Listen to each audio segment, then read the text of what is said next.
Estaba trabajando en una primaria que básicamente era para niños especiales. ¿No se está grabando? Sí. Bueno, niños con capacidades diferentes, autismo, Asperger, problemas, ¿cómo se dice? Bueno, discapacidad auditiva, TDA. Entonces había que trabajar los problemas neurocognitivos más la educación escolar, ¿no? De ahí me quedé trabajando en el DIF como medio año. Estuve en preparatoria casi 4 años. De ahí entré a UPEM, estuve 10 años, 11 casi. Sí, 11. La consulta la empecé a hacer en el 2013, ya oficialmente. Y de ahí ahorita al hospital, aunque bueno, en el hospital estoy de administrativo, entonces no doy consultas, de darme el libro de eso. Mi formación, pues insisto, ¿no? Toda la carrera, la mayoría de mis profesores fueron psicoanalistas, entonces pues nos formaron en el psicoanálisis, aunque no quisiéramos. Hago la maestría en el 2008, aquí en la UVM de Texcoco, y aunque no las vendieron como psicología clínica, el título solo salió como psicología general, pero también la mayoría de los docentes eran psicoanalistas, entonces seguíamos con el psicoanálisis. Hice, para mi titulación de licenciatura, tuve que hacer una certificación en programación neurolingüística. Esa fue creo que en el 2006, 2007. Y se supone que tengo la certificación de California, ¿no? Y eso fue lo que decía el papelito. ¿Qué más he hecho? Maestría, diplomados en psicología clínica por parte de AMAPSI, cursos de actualización, bueno, casi todos eran cuando estaba estudiando en la carrera, por parte del Sayago, por parte del Nieto, por parte del Ramón de la Fuente. Visitábamos en ese entonces, nos mandaban mucho a presentación de casos a Ramón de la Fuente, al Fray Bernardino, entonces siempre estábamos involucrados también con los psiquiatras, ¿no? ¿Qué más tengo? Bueno, ahorita en el hospital, por lo menos cada 6 meses nos mandan a 3 o 4 cursos. Y pues ahorita el más reciente es, no me sé ni el nombre, pero es curso de identificación, prevención y atención a pacientes con riesgo suicida. Por ahí me falta otra clasificación, son como 4. Y ese lo está avalando la UNAM y la OPS. Lo termino en septiembre, espero yo. Y un diplomado que voy a empezar en mayo de terapia basada en objetivos, porque es parte también de lo que nos piden ahí en el hospital. Acercamiento al psicoanálisis. En la escuela, siempre fueron mis maestros. Ahí sí no pierdo.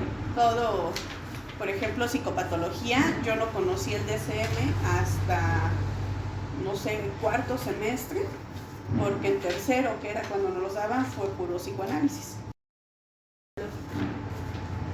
Técnicamente era lo único que leí en la carrera. Entonces, aunque no quisiera, ¿cómo decirlo? No fue un interés tan voluntario. Es Freud, Bleichmann y Goddard. No los ubiqué. A ver, bueno, Freud pues ya, ¿no? Papá de psicoanálisis, como que no hay mucho pierde. Bleichmann es un autor que se pone a hacer la recopilación de todos los postfreudianos, te lo explica bien padre. Él es parte de esos postfreudianos y es un psicoanalista que te habla mucho de la agresión, ¿no? De cómo funciona la agresión en la cotidianidad en las personas. Y lejos de ser el sexo lo que nos mueve, Fleischmann habla mucho más de la agresión, pero no la agresión, o bueno, no se centra en la agresión masculina o diciendo que todo es bronca del falo, ¿no? Sino que incluso habla de por qué entre mujeres nos agredimos, porque incluso la agresión entre mujeres es más canija que entre los mismos hombres. Y Coderch, yo siempre he dicho que, o sea, bueno, cuando daba clases, ¿no? Es Freud en la neurosis, Lacan en la psicosis y Coderch en lo limítrofe. Incluso Fleischmann también es mucho de hacer toda la teoría para la estructura de personal limítrofe, ¿no? Y te explican por qué son limítrofes, por qué las conductas dan un manejo o dan las recomendaciones de cómo trabajar con las personalidades limítrofes a fin como de ubicar un poquito más al yo, ¿no? Y bueno, si bien no sanarlos, pues sí que sean más estables. Entonces para mí, pues sí, Coderch es grandioso para mí. Platicar como en su abordaje en sesión bajo este enfoque, ¿nos podría mencionar algún que haya aplicado? Bueno, es que, ¿cómo explicarlo? Les decía, realmente es muy complicado que las personas te acepten un análisis psicoanalítico como tal. Entonces, por ejemplo, en el último diplomado que tomé en AMAPSI nos decían que lo primero que tenías que hacer era como que checar si la estructura del paciente te permitía poder hacer algún nivel de interpretación, ¿no? En este caso, para que ellos lograran esos insights. Pero algo que sí nos dejaban claro era que nos decían, o sea, no hay bronca la estructura de personalidad, no hay bronca las capacidades cognitivas. Lo primero que tienes que hacer es fortalecer el yo, ¿no? Fortaleciendo al yo es fácil que entonces el paciente se pueda prestar a un análisis más profundo.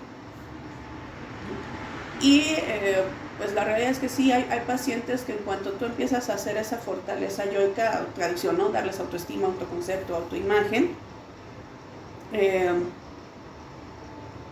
¿cómo decirlo? Como que en el segundo nivel o en segunda fase del proceso terapéutico ya están más abiertos a escuchar esas interpretaciones del contenido latente, bueno, lo que está detrás del motivo de consulta. Y como ya tienen esa fuerza, bueno, sí, esa fortaleza yoica, ya son capaces de aguantar el trancazo, por decirlo de alguna manera. Ya es posible decirle, te das cuenta que si tú sigues haciendo esta situación, vas o mantienes este evento, y como ya se ubican un poquito más ellos, es como que, ¡au!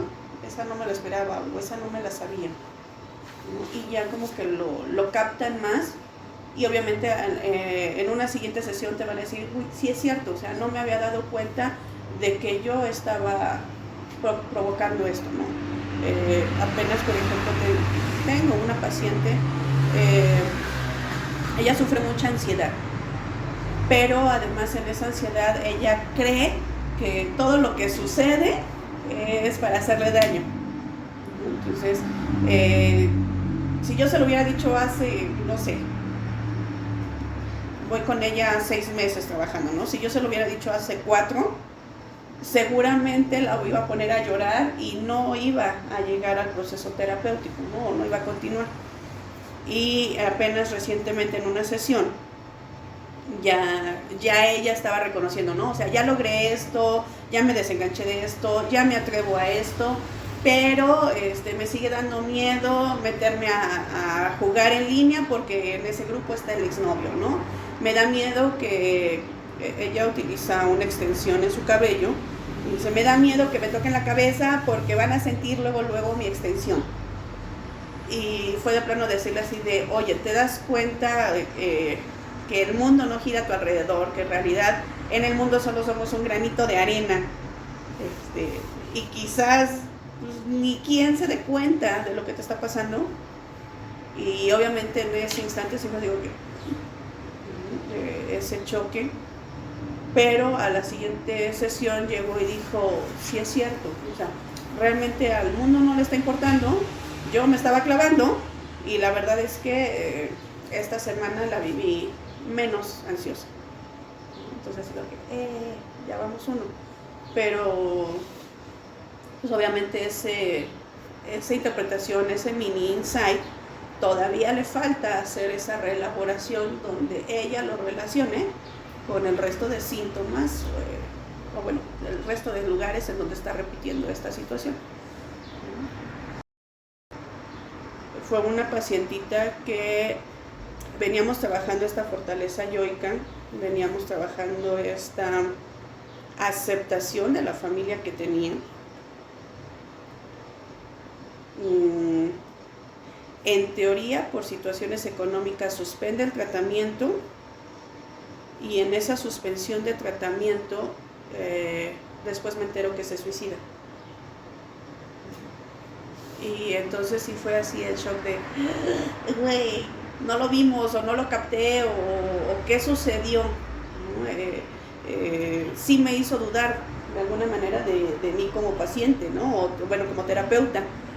Obviamente al ir a supervisión, al trabajarlo personalmente, pues no, te das cuenta que no había realmente algo que pudiera haber sido la diferencia, ¿no? Y por ejemplo yo ahorita con este diplomado que les digo que, ay Dios, ya está buenísimo, pues precisamente también se habla de esas situaciones, ¿no? De qué pasa cuando el paciente, a pesar de cae en conducta suicida o en el intento o en el suicidio consumado, y pues bueno, hablan de esa identificación, de ese desmitificar que es tu culpa o que haces mala praxis, que bueno, sí hay personas que hacen mala praxis, pero en este proceso pues yo sí he descubierto que no hice mal, por decirlo de alguna forma, ¿no?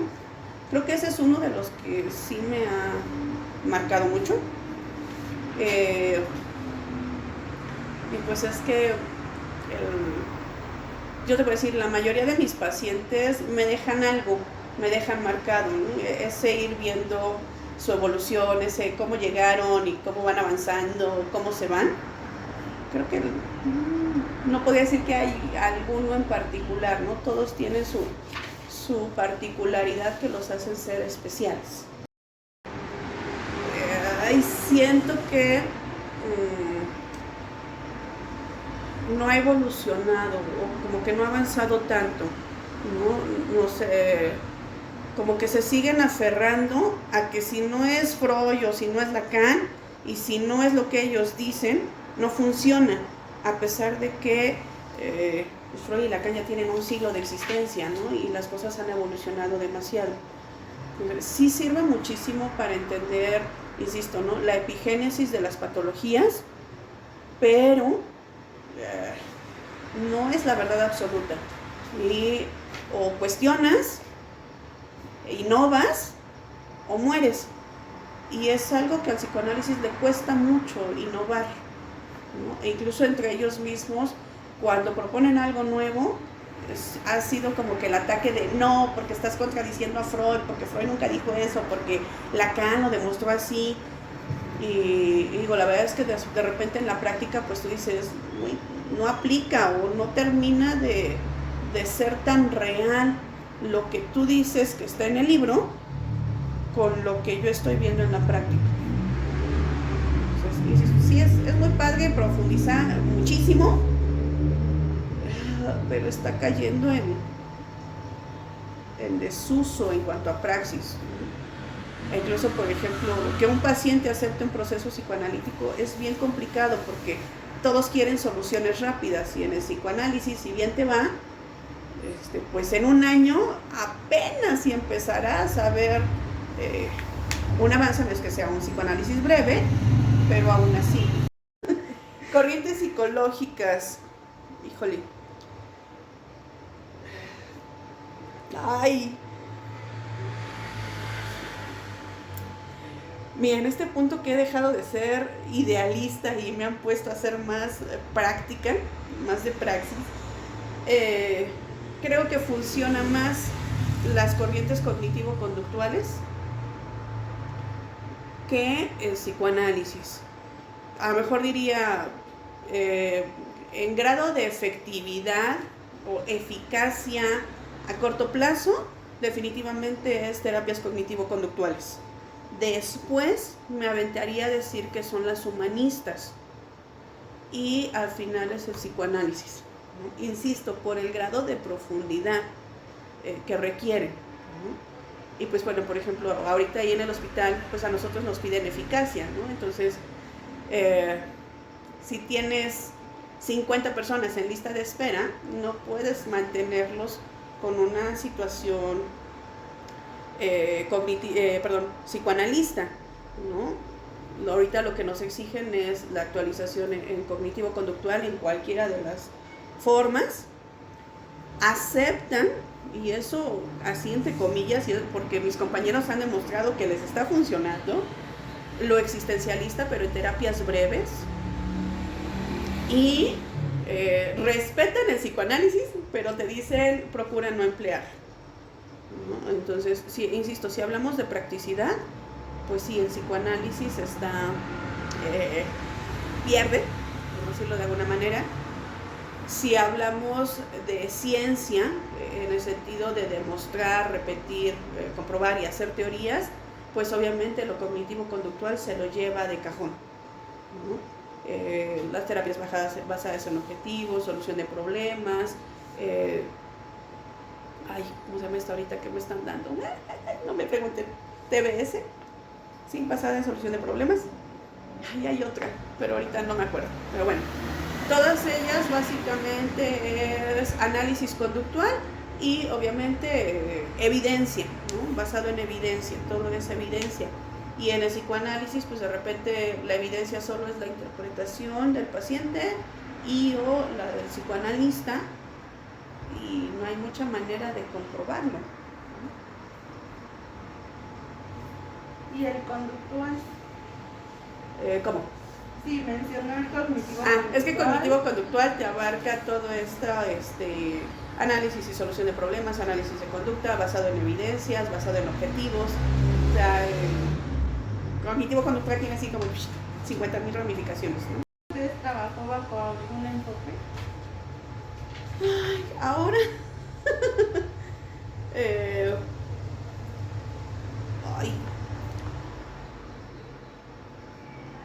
¿cómo decirlo? En AMAPSI nos acostumbraron mucho a que empleáramos, no precisamente era una cuestión ecléctica, aunque pues sí, ¿no?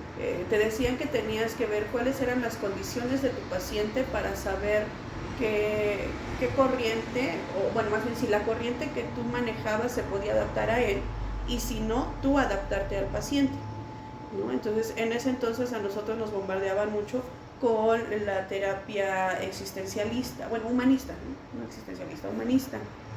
Terapias breves, terapias focalizadas. Entonces, puedo decir que en ese momento era en lo que más me enfocaba, ¿no? Ver cuál era la situación del paciente, como entendía la epigénesis, entonces podía saber cómo manejar, ¿no? O qué estrategia manejar con el paciente. Y pues actualmente les digo, ya me tengo que inclinar más hacia lo cognitivo-conductual por cuestiones de trabajo. Entonces, si me dices ahorita, pues sí, ya manejo más análisis conductuales, observaciones, más cognitivo-conductual. Y si no fuera por el trabajo, ¿qué corriente manejaría? No lo sé. Sí. Por practicidad, el humanismo. ¿El humanismo por practicidad? Uh-huh. Es que insisto, o sea, realmente el psicoanálisis no funciona para la actualidad como quisiéramos, ¿no? O sea, como apareciera en las películas, como lo dice Freud, de tener a tu paciente ahí en el diván y que te cuenten la existencia, el huevo, quién lo puso, lo que se les ocurra. La verdad es que es muy complicado. O sea, La verdad es que el paciente viene para que le soluciones en un día, obviamente no podemos, ¿no? Pero explicarle, güey, vas a tener un proceso de 3 años mínimo, te van a decir, gracias, no voy a pagarlo, ¿no? Porque no hay muchas personas que tengan esa disposición. Y 2, desafortunadamente, las capacidades cognitivas de las personas no se prestan para aplicar un psicoanálisis. Ya, precisamente ese es uno de los peros, ¿no? Que es elitista, y no elitista por la lana, sino elitista por la capacidad cognitiva. La realidad es que no todas las personas tienen ese nivel de análisis, de abstracción, para aventarse un pedo interpretativo. Entonces, por eso es que, o sea, si me preguntas en este momento, no me es práctico el psicoanálisis. Sean pacientes y sean cultos. Definitivamente requerimos de mucha cultura.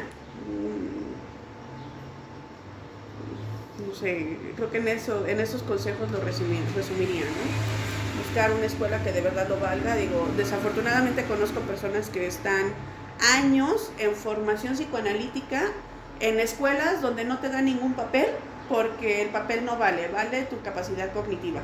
Y pues sí, pero ¿cómo demuestras que ya te chutaste 10 años de leer a Freud, a Lacan y a los demás si no te quieren dar un papel que lo compruebe y has pagado 6,000, 7,000 pesos al mes, ¿no? Durante todo ese tiempo?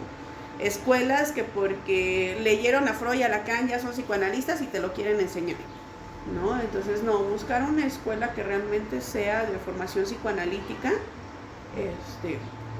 donde a lo mejor sí te vas a chutar 2, 3, 4 años, ¿no? Una carrera más, pero de verdad vas a dominar a los autores y vas a entender el huevo, la gallina y quién lo puso, ¿no? Insisto, obviamente necesitas ser una persona con mucha cultura para entender todo lo que los malvados psicoanalistas ponen, porque después, bueno, sus lecturas son bien densas, ¿no? Y entonces, si no tienes cultura, pues tienes que estar con la lectura, con el diccionario Larousse, con el diccionario de psicoanálisis, con el diccionario de latín, para más o menos entender la lectura original, ¿no? Entonces sí necesitas tener mucho esa capacidad cultural, la capacidad cognitiva para manejar a todos los autores, para irlos relacionando, para tener el nivel de abstracción que te pide el psicoanálisis.